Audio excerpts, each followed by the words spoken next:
Okay, welcome student to the next lecture of Kingdom Protista, in which we are going to discuss protozoans. Okay, so let's start with the protozoans. What are protozoans? Protozoans are all are heterotrophs and they live as a predators and parasite. Predators and parasite. Heterotrophs depend on other for nutrition. Okay, so here, what is the difference between a predator and parasite when the relation is considered? Both in which both cases the predator or parasite get benefited or the host or prey gets harm. Okay, so predator are free living. Remember, predator are free living. Parasites are either endoparasites or exoparasite. They present inside the body or on skin. So pay attention here. They are also called as evolutionary. NCERT tells that primitive relatives of animal. They are primitive relatives. Okay. Long back, they have evolutionary connection with animals. They are not saying that they are ancestors. Okay. That ancestor concept is not there, but they are saying they are somewhat related on the evolutionary path. Four major groups are there based on movement. So one is amoeboid. So simply amoeba, flagellated, some flagellated protozoans are there. Then ciliated, the famous one is slipper, that is paramecium, and sporozoan, malarial parasite. We will see them one by one. And in this, before we go into in depth of each and every one, we must have this concept of contractile vacuole. Already we have discussed this in euglenoids, where they are free living and they are present in fresh water. So they have to constantly remove the excess water. That is water to keep water salt balance inside the cell. This contractile vacuole acts as a kidney. It expels excess water and it does the osmoregulation, which is the function of kidney also. Then contractile vacuole present and they are in freshwater form. Okay, where contractile vacuole is present when they are independent and when they are in freshwater. Where they are absent, marine form. Okay, you cannot call them directly absent, but yes, marine form generally what happens, cytoplasms osmolarity and marine water's osmolarity generally exist. It's okay, so it will be either very reduced form or absent. In parasitic form there is no need. The host fluid and its own cytoplasmic fluid does not have uh, any much osmolarity difference, so no need to expel excess water. So general rule of thumb, if you want to remember, contractile vacuole will be present in fresh water and independent organism. It will be absent in marine and parasitic form. Simple. Next first one we are going to discuss is amoeboid protozoan. So what is a amoeboid protozoan? They were earlier known as Sarcodina. Nobody asked this. Old syllabus concept. Okay. Sorry. So they are called as what? Amoeboid protozoan. So what is the amoeboid protozoan? So they move and capture their prey by putting out pseudopodia. That is called as false feet. Pseudopodia in amoeba. Now here we have three types of amoeba. One is uh, freshwater, one is marine water, and one is parasitic. Three amoebas we have to study. Okay, so this is a general description of their. They live in freshwater, seawater, moist soil. Okay. Then if you can see the contractile vacuole is present here. This is the amoeba proteus. That means it is a freshwater and free living. Next, we have amoeboid protozoan. That is a this one should be A, this one should be B, and this one should be C. Okay. So now pay attention here.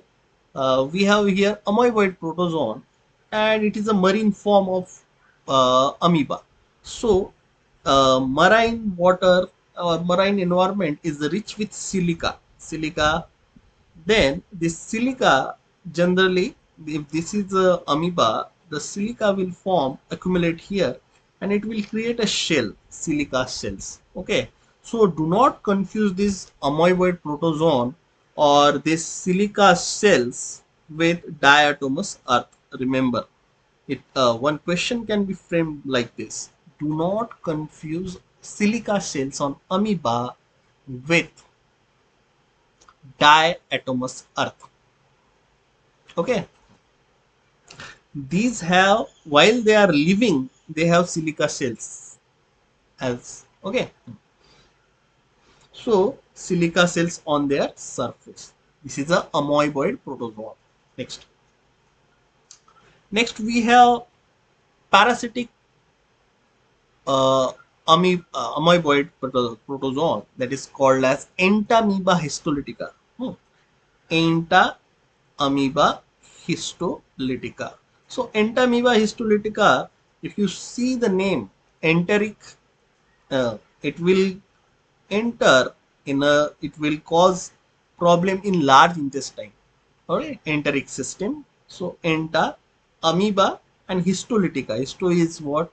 Tissue, and it will cause breakdown of the tissue here in large intestine, and it will cause a amoebic dysentery. It will cause a amoebic dysentery. This amoebic dysentery is pretty common in coastal areas.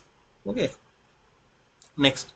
So symptoms are going to be here: constipation, abdominal pain, cramps, stool with excess mucus, and blood clots. So remember these symptoms, and remember the large intestine, we are going to highlight it. Okay, so remember the large intestine, it will attack the large intestine, and this is the entamoeba histolytica. And these are RBCs, which are, they have digested and now they are going to break down it. So we have discussed what? Amoeboid protozoa. So in amoeboid protozoan, what question can be asked first? So what question can be asked in amoeboid protozoan? Simply, fresh water will have contractile vacuole. Okay, it is free living, predatory, and works with pseudopodia. Marine form will have silica shells on their surface, need not to be confused with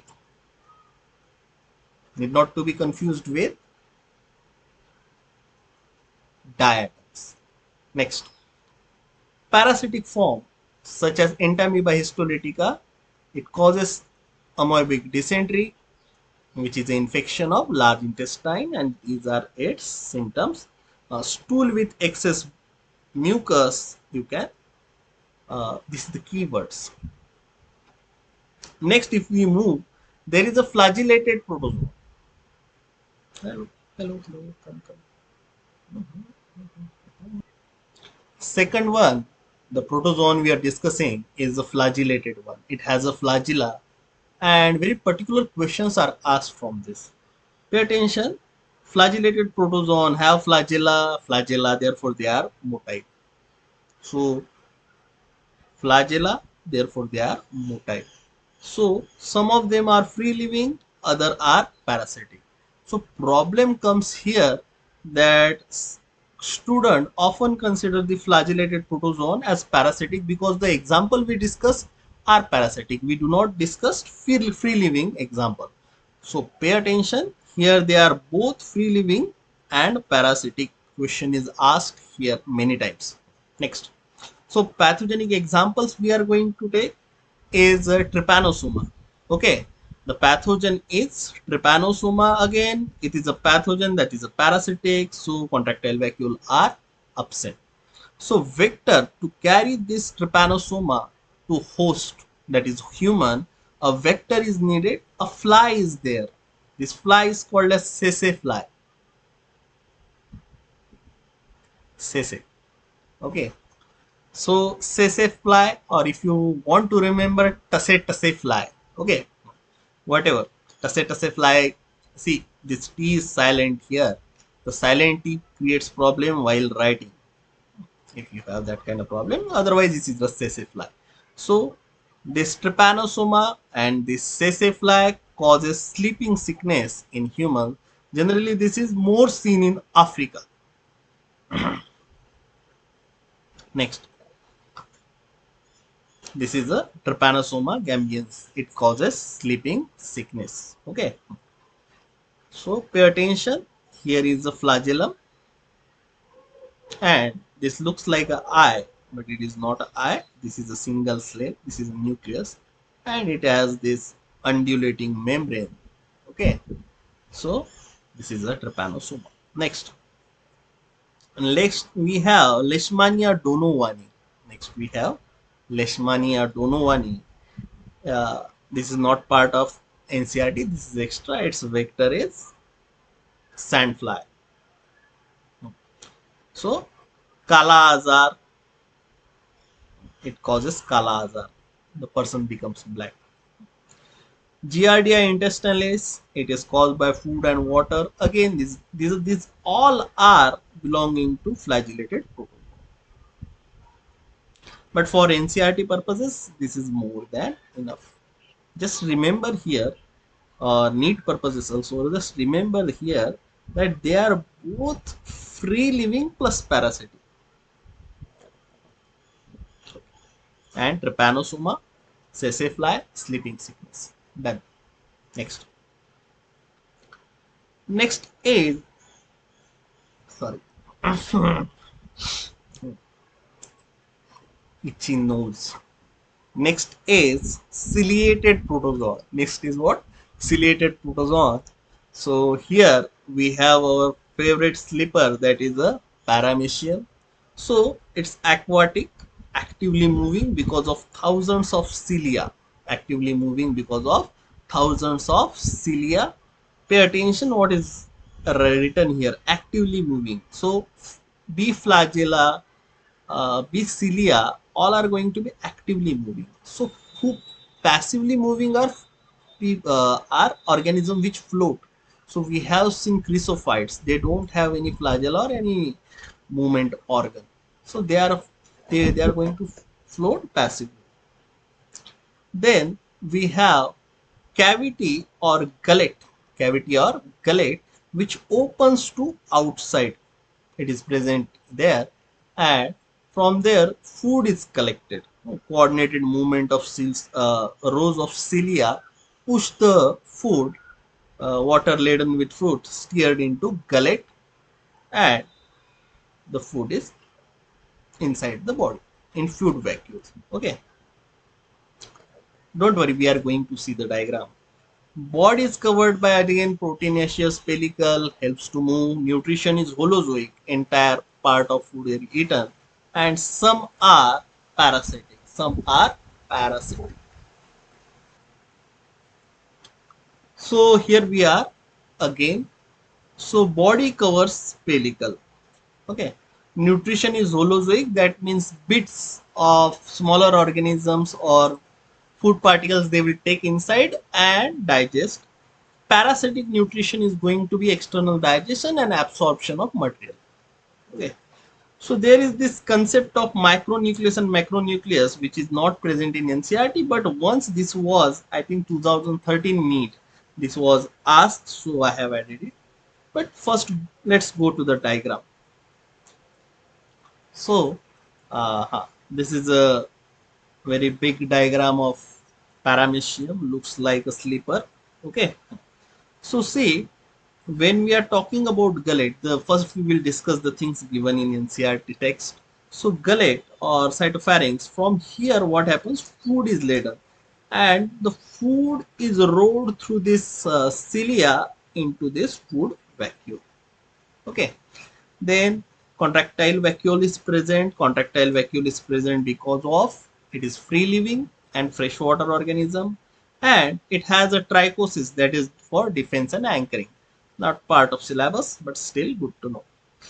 What question was asked at that time is this dimorphic nucleus.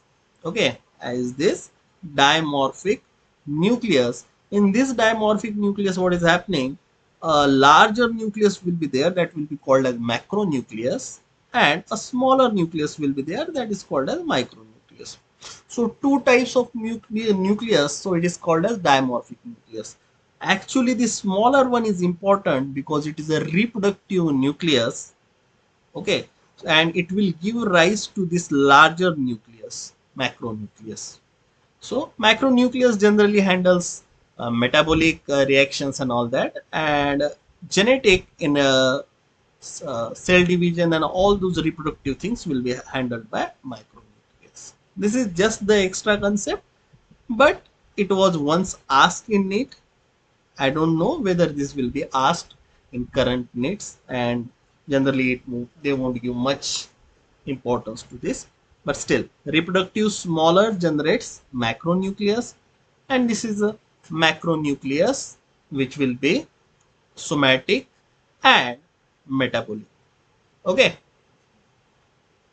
Okay, so this way we have completed ciliated protozoans also. Next one is last one type of protozoan, that is a sporozoan.